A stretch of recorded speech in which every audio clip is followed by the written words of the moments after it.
Halo teman-teman, kembali lagi ke channel Ruang Belajar Pejuang CPNS, channel yang membantu kamu untuk belajar materi CPNS secara kilat, cepat, tepat. Selamat datang teman-teman di pembahasan seri TWK CPNS. Selanjutnya kali ini kita akan membahas terkait dengan nasionalisme, salah satu materi CPNS yang sering keluar pada saat ujian SKD. Nah, udah gak usah lama-lama lagi, langsung kita mulai. Yang pertama, apa itu nasionalisme? Seperti yang teman-teman pahami, bahwasanya nasionalisme itu ada dua suku kata, ada nasional dan isme, yang berarti paham kebangsaan. Istilahnya, gampangannya nasionalisme itu merupakan ajaran atau paham untuk mencintai bangsa dan negara sendiri. Nasionalisme ini itu ada dua arti, ada arti luas sama arti sempit. Arti luas, dia itu artinya pandangan tentang rasa cinta yang wajar terhadap bangsa dan negara, sekaligus menghormati bangsa lain.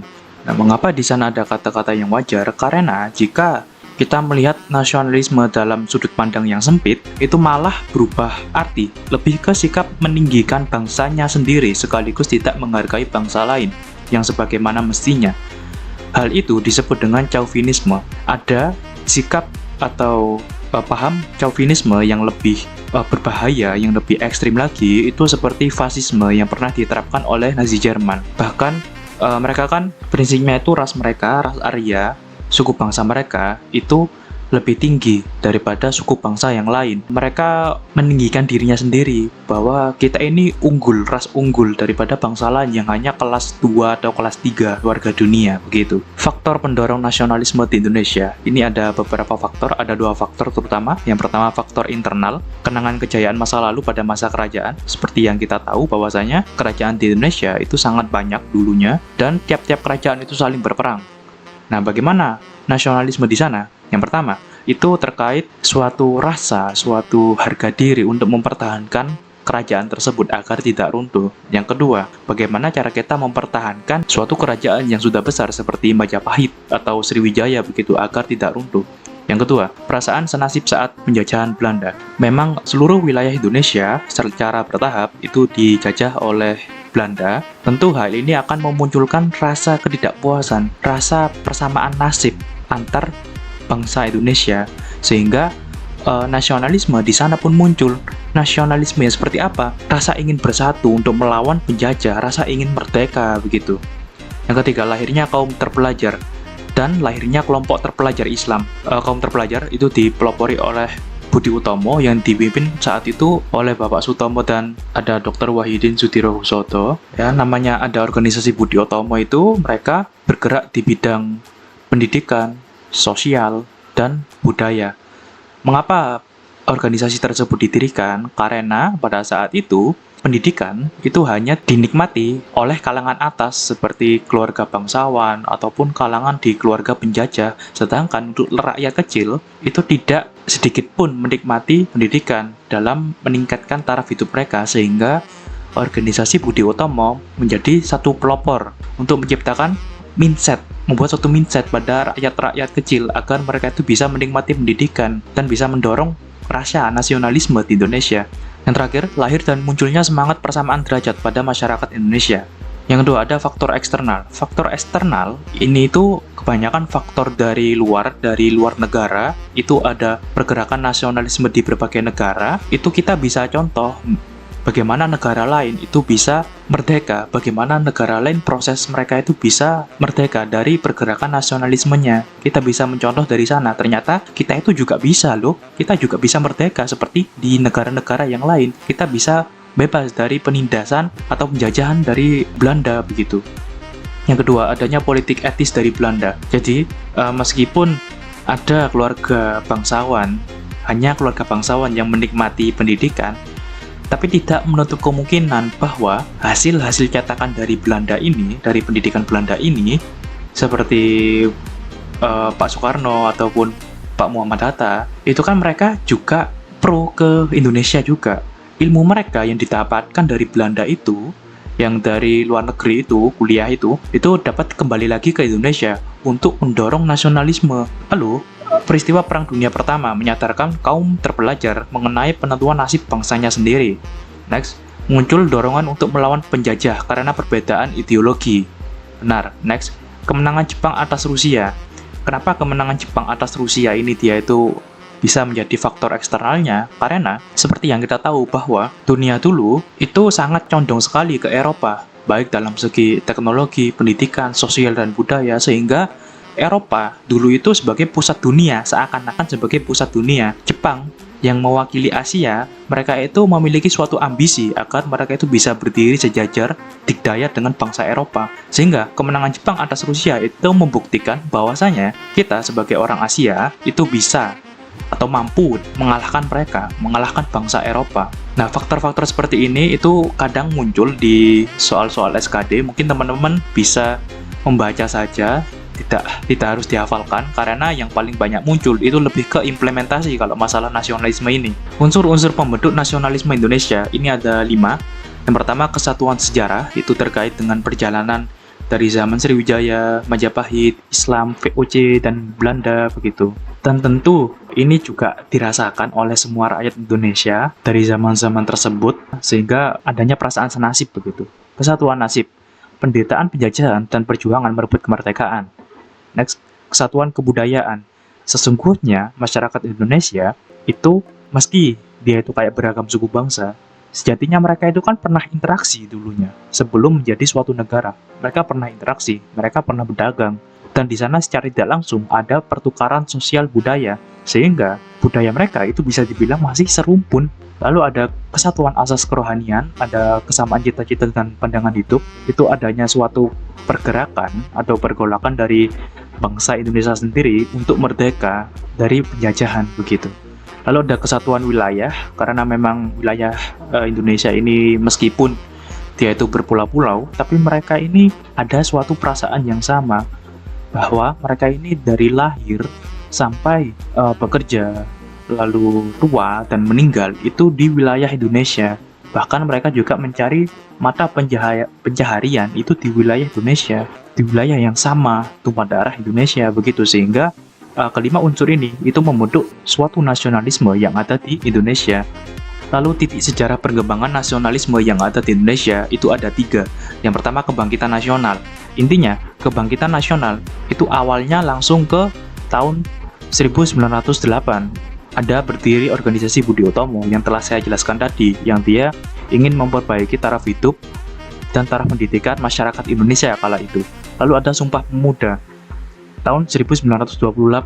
Sumpah Pemuda ini merupakan salah satu perjanjian antar anak-anak pemuda di wilayah masing-masing, di wilayah Nusantara, baik dari daerah Jawa, Sumatera, Kalimantan, Maluku, Sulawesi begitu.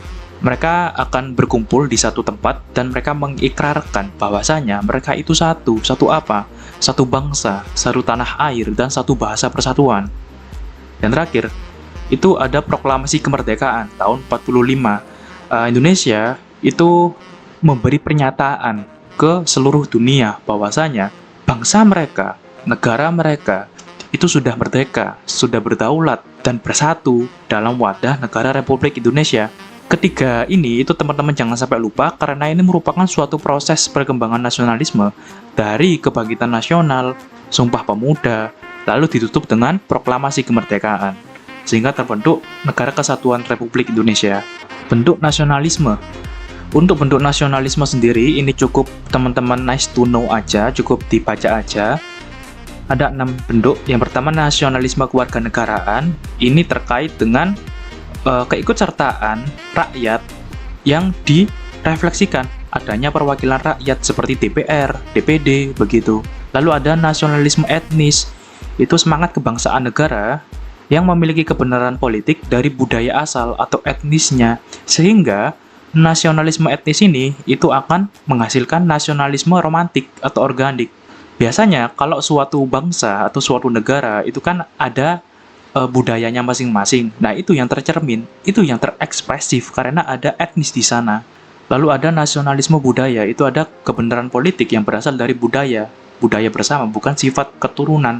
Jadi ini istilahnya itu warisan budaya, baik kamu dari suku mana, kamu dari etnis mana, tapi kamu kalau mewariskan budaya tersebut, itu sama saja kita ini budayanya bersama begitu. Lalu ada nasionalisme kenegaraan, itu terkait dengan universal dan kebebasan, demokratis, begitu, persamaan hak. Lalu ada nasionalisme agama, itu negara memiliki legitimasi politik dari adanya persamaan agama.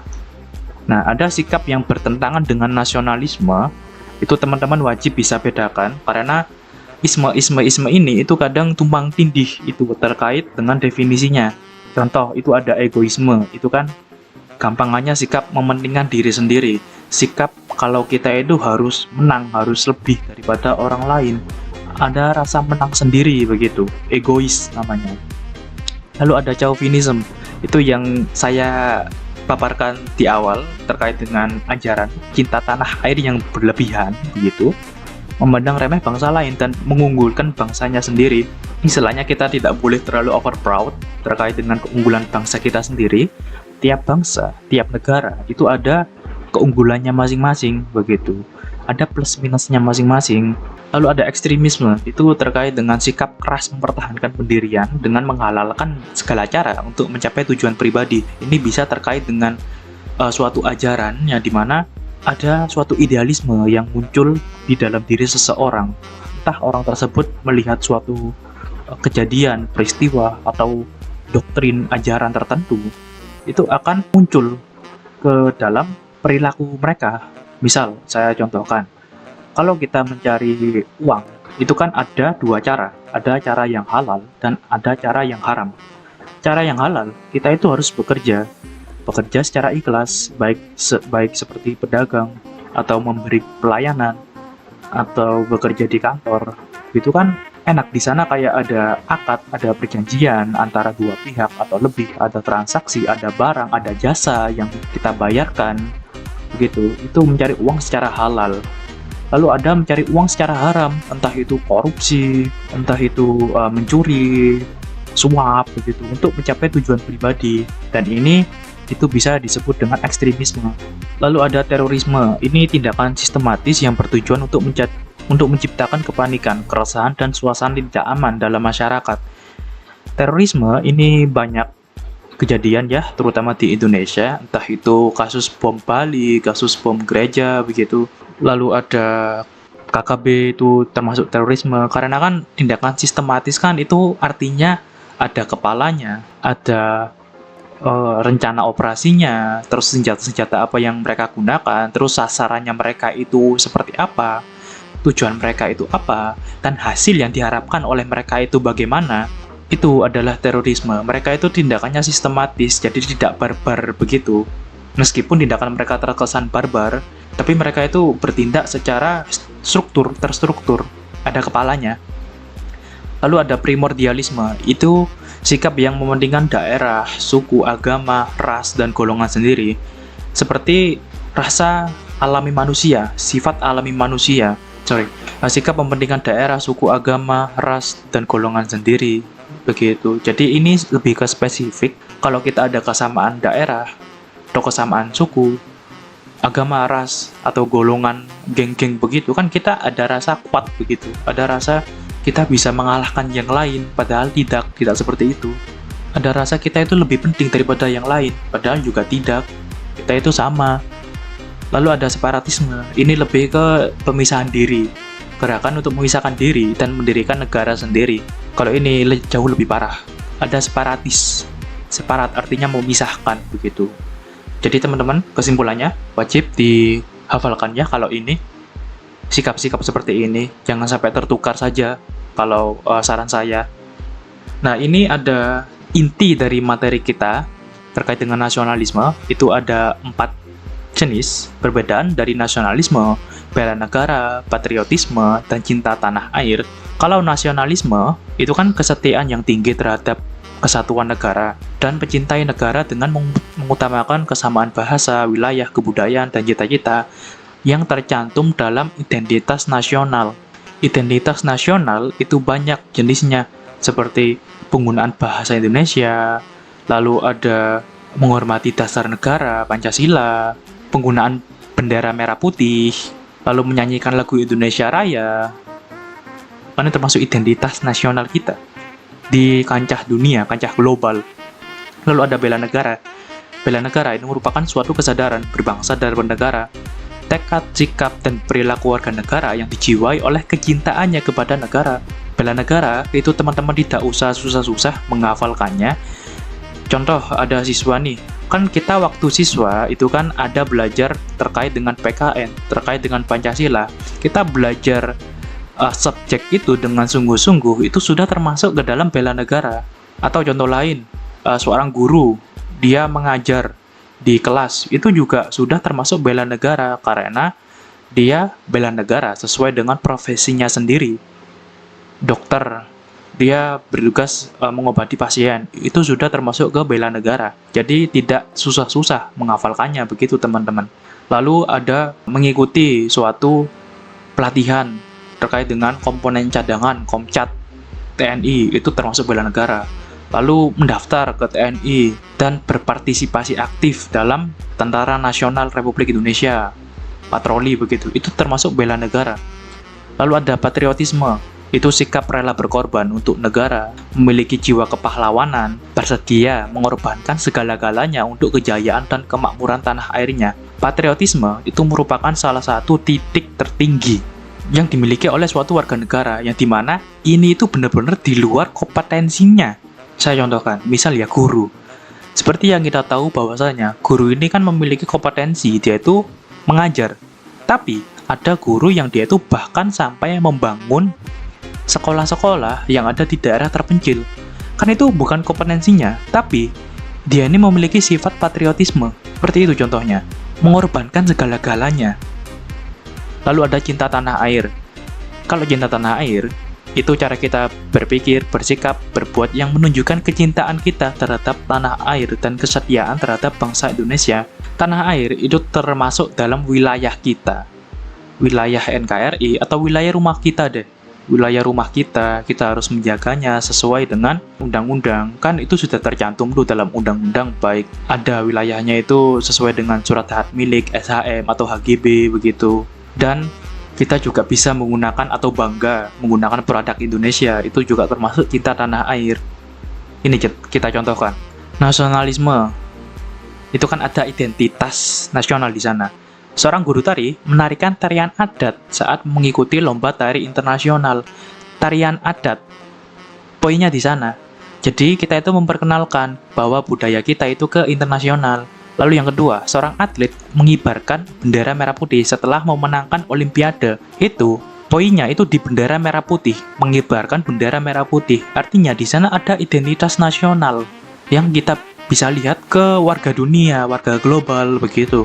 Lalu ada bela negara, perjuangan guru untuk mendidik anak di sekolah terpencil berhubungan dengan pelaksanaan wewenangnya sebagai guru. Lalu ada perjuangan para atlet untuk menjuarai kompetensi dan memperoleh medali dalam mengharumkan nama bangsa. Itu berhubungan dengan pelaksanaan wewenangnya sebagai atlet. Mereka ikut lomba, mereka ingin kemenangan di sana agar bisa mengharumkan nama bangsa.